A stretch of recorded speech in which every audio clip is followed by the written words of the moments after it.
Hello, Gemini. Welcome to Ula Tea Leaf Readings. My name is Lenor, and tonight I'm going to be reading your tea leaves.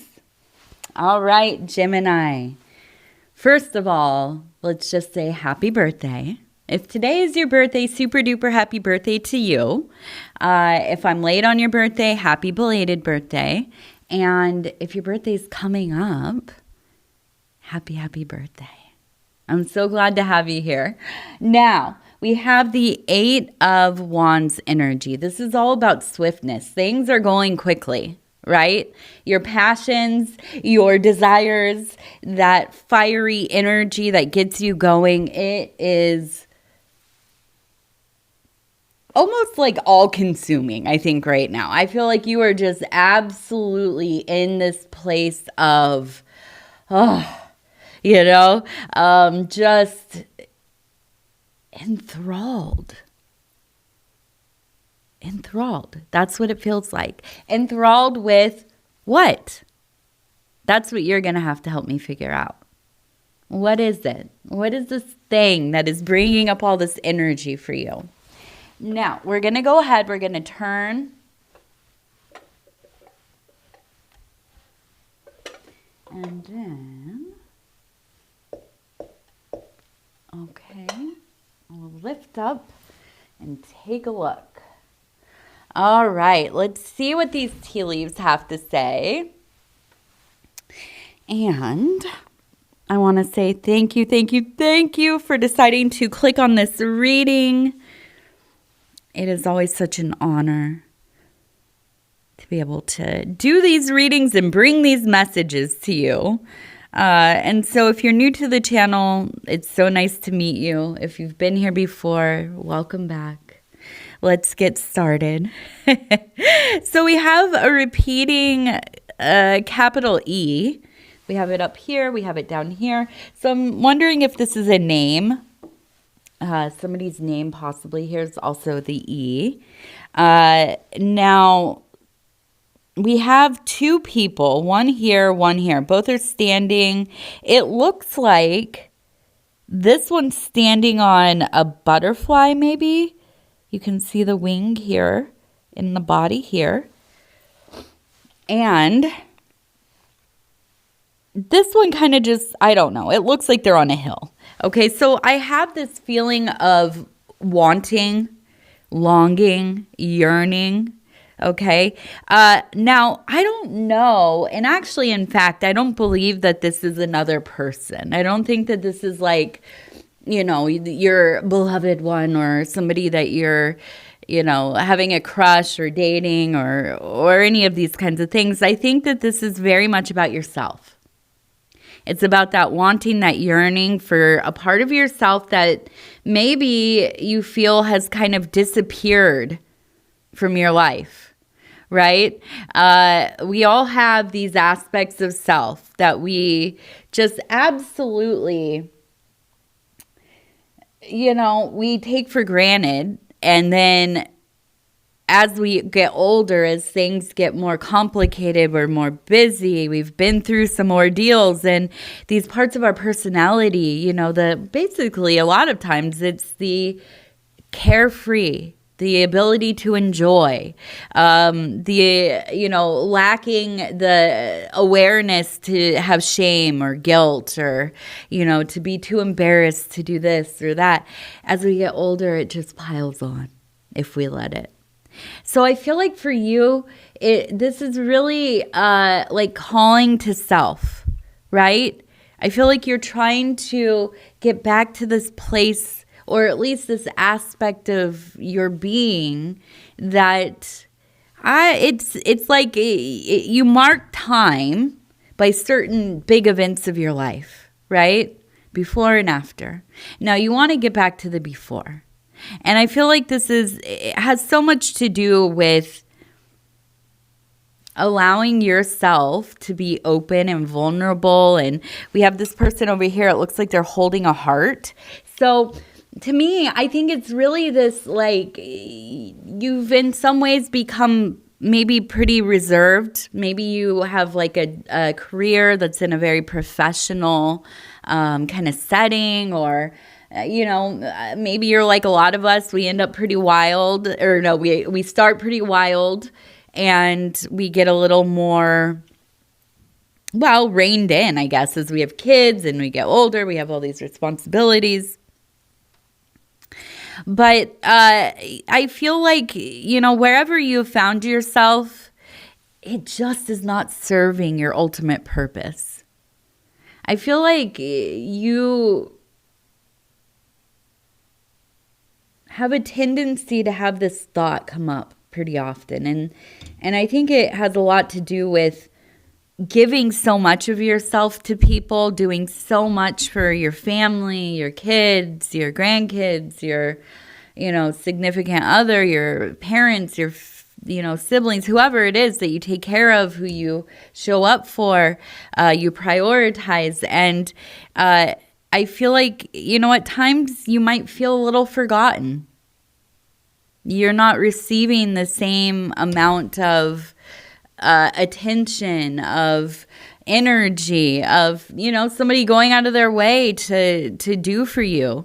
And I don't think that's, obviously we all want a little of that in our lives. I don't think any of us expect it, but, it can feel crummy when you feel passed over or forgotten. And I think that's the big deal here.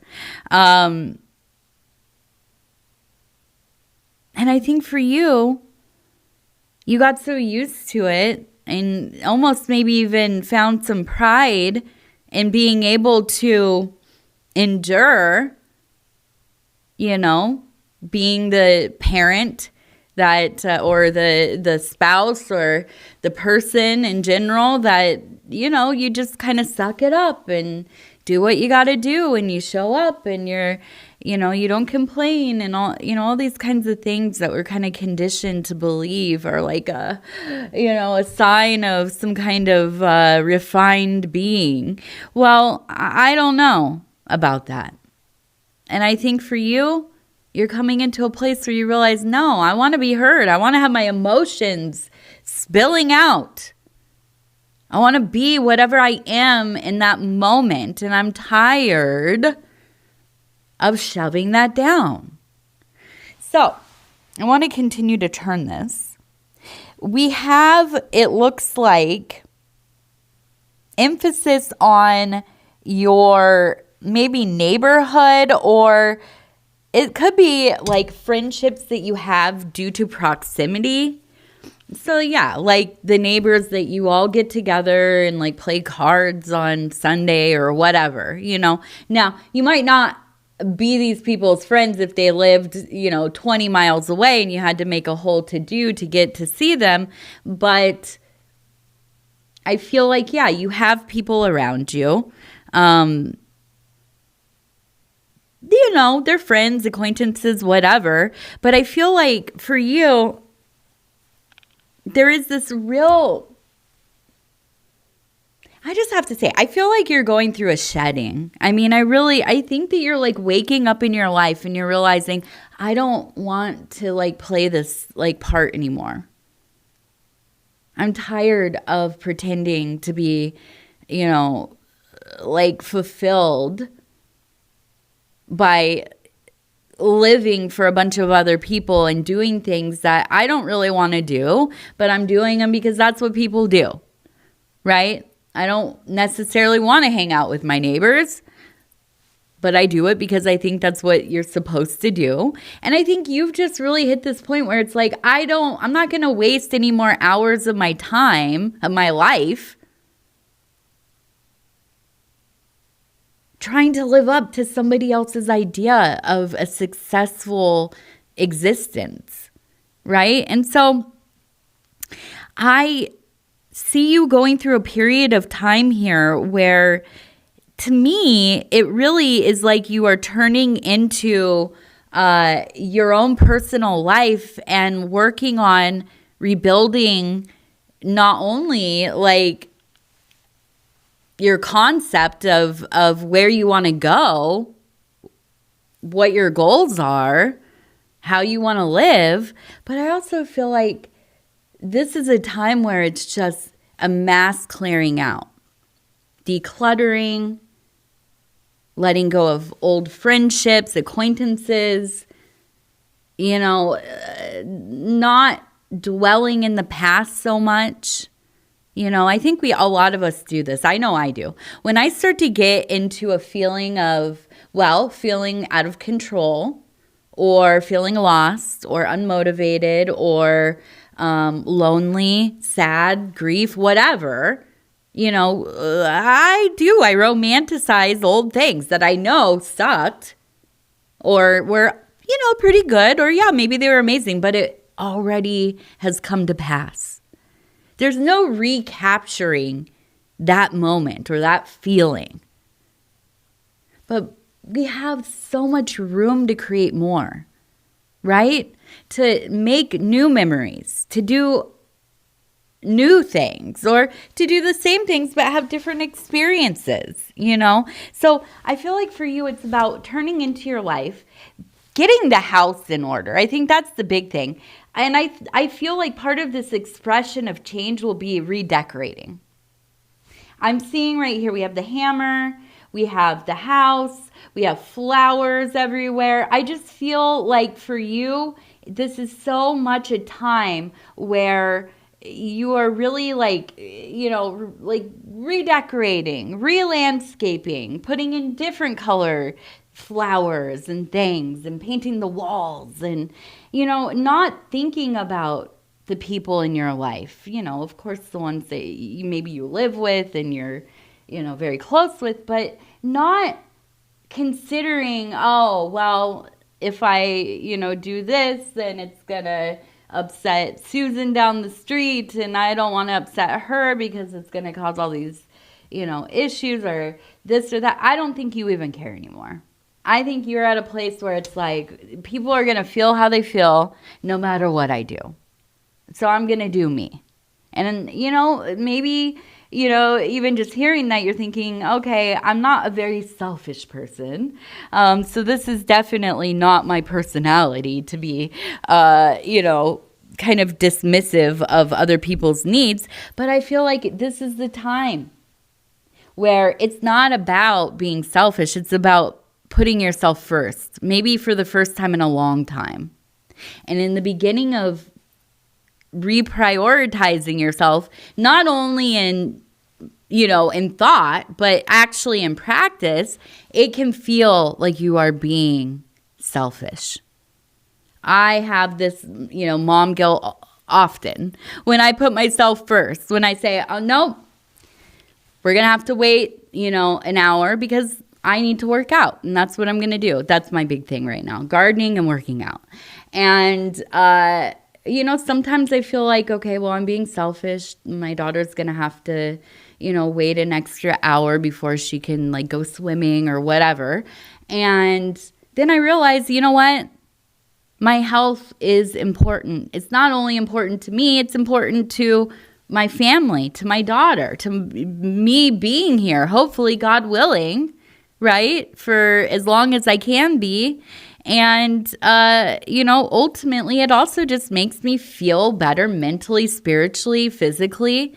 And, but I still get the guilt.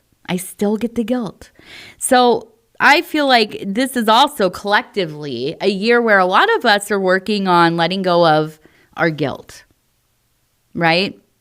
Remembering that we're also important.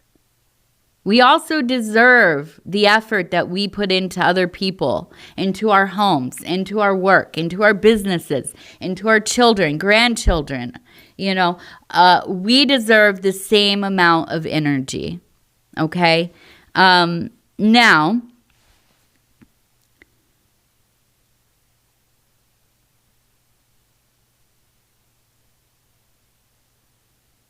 we have 3 people, and they're all meeting with animals. Up here, it looks like I'm guessing this is a rabbit. We have a rabbit right here. So abundance, fertility, creativity.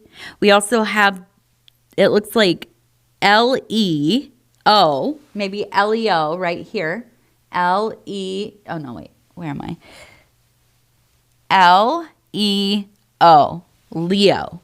So maybe a Leo person. Now we have the person sitting over here. Now down here we have a person and then a dog on this side, and it looks like a bird.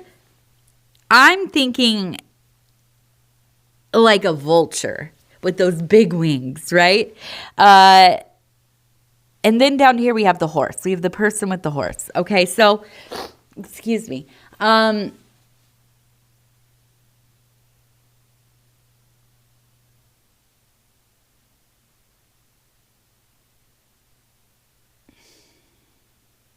I wonder if you were married to a Leo person or if you've had a relationship with a Leo person. And I feel like in the beginning, there was such an abundance of love and pleasure and desire. And you know, you just couldn't like be without each other. But I feel like over time, you know, you've grown apart. And I feel like probably this is either... and this is in the center. So I wonder if this is like you're going through the process of separation, or maybe you're in, you know, the post kind of grief. But it feels like such a loss. But at the same time, there are like these glimmers of, well, hope. It feels like hope. Like suddenly you're thinking, I could do whatever I want. I don't have to like run it by anybody. I don't have to worry if it's going to affect other people, you know? So I really see in this next period of time, you being your best friend, right? You are the dog and you are the person. You're your own best friend. Now, with the vulture, yeah, it is. It's about something kind of, well, transitioning into something else, right? It's like it passes away and it goes through that process of dissolution and putrefaction, and or one putrefaction and dissolution. But yeah, anyways, dispersing and reorganizing itself into other things. So I feel like even in this feeling of loss, of change, and maybe this is a relationship, or maybe this is, you know, some aspect of your life. You're moving, you're getting a different job, you know, your best friend's moving away. I don't know. But I do feel like in this kind of hermit place in the middle where we're at, this is where you're really coming into the power of being enough for yourself. And that's what we're learning. I am enough. I don't need other people in my life. I would like that. And if it happens, great. If not, I'm going to be just fine. So I feel like this is kind of where you're at. Now, down at the bottom with the horse, it's like the person leading the horse or the person getting the horse ready for them to get on. So I do feel like there is movement, right? The horse is all about traveling long distances. So a lot of change happening, but you are doing it at your own pace. You're being very intentional. You're very aware, but you're not going to rush it unless it feels right. Now, we do have that 8 of Wands energy. So that tells me that maybe it is a place where you're like, okay, let's get this over with. Let's get moving. I don't know if I said we have repeating Fs as well. 2F. 2 Fs. F as in Frank. Okay. Now, let's take a look over here.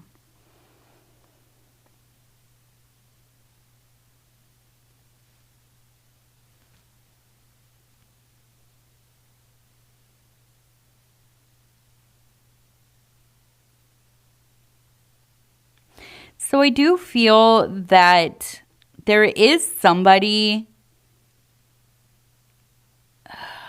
that I feel like is like a very kind of cool person. Like somebody who, I don't know, you're just like kind of taken by like their whole like steez, right? Their whole look, their attitude, the way they talk, whatever. You just think they're very cool. Now, I see you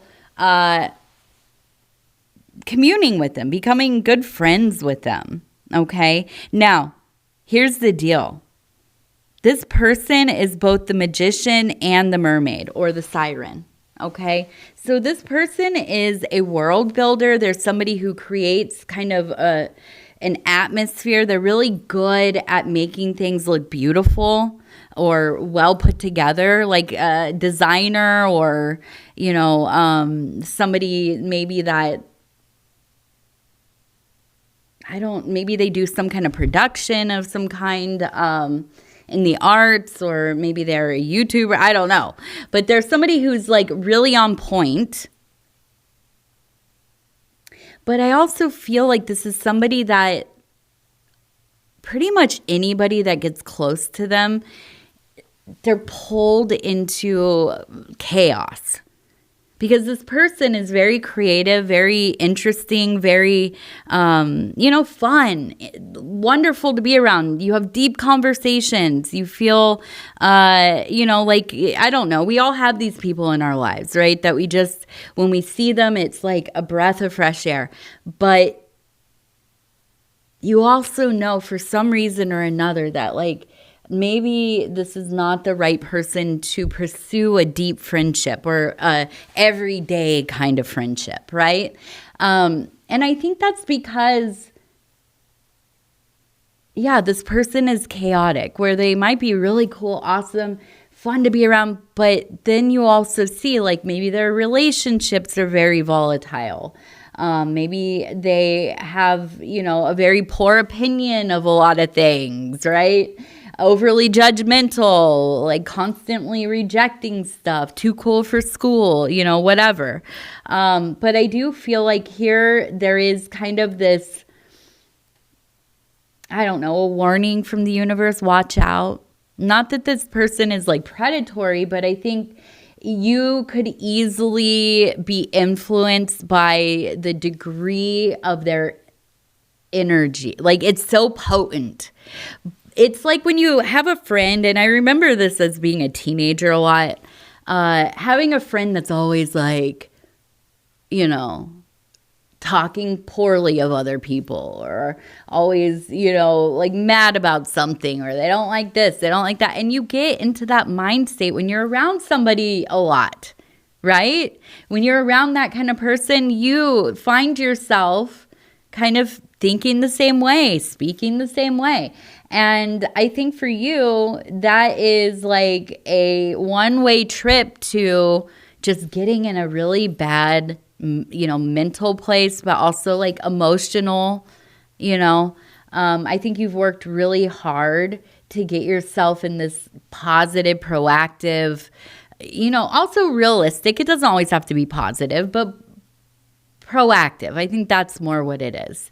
And I think, that kind of energy around you might really derail the work that you're doing. Okay, that's just my 2 cents. Now, we're going to do 3 lucky numbers. Number 50, number 45,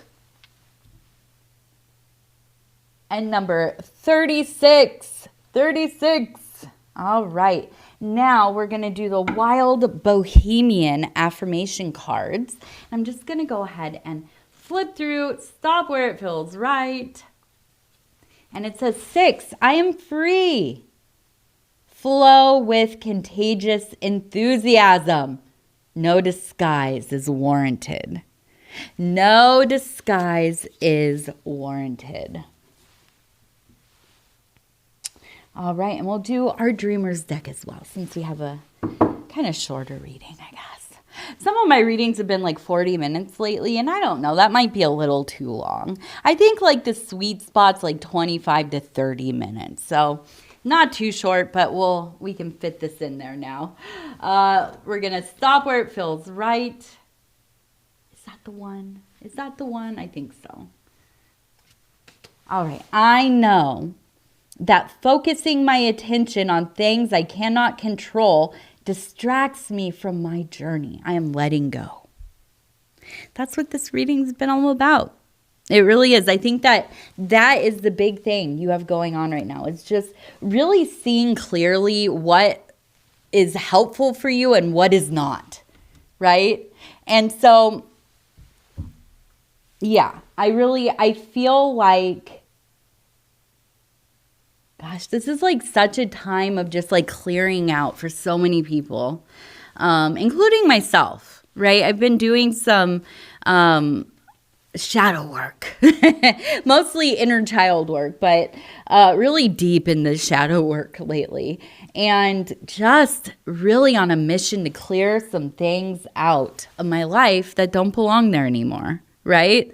Coping mechanisms, conditioning, beliefs I have about life, the world, people, that just, they're too narrow. Doesn't make sense in reality, right? So really working on some of these things. So I feel like I've noticed this a lot in other people as well. And also I feel like the universe has been pretty awesome in putting people in my path that, really not only, like give me new ideas about the work I'm doing, but I feel very motivated to be around people who are also doing self-work. And so I'm very happy to have this channel because I get to encounter a lot of people who are even thinking about this kind of stuff. So anyways, I love you. Thank you for being here. If you want to like, subscribe, or leave a comment, I'd love to hear from you. Other than that, I just want to say again, happy birthday. Happy kind of almost the end of Gemini season, but it's been a wonderful one, I think. My daughter's birthday is coming up in a few days, and she is so beside herself, my little Gemini. And I'm looking forward to, having a 5-year-old now. That's wild. So anyways, I love you. We'll talk soon. Good night.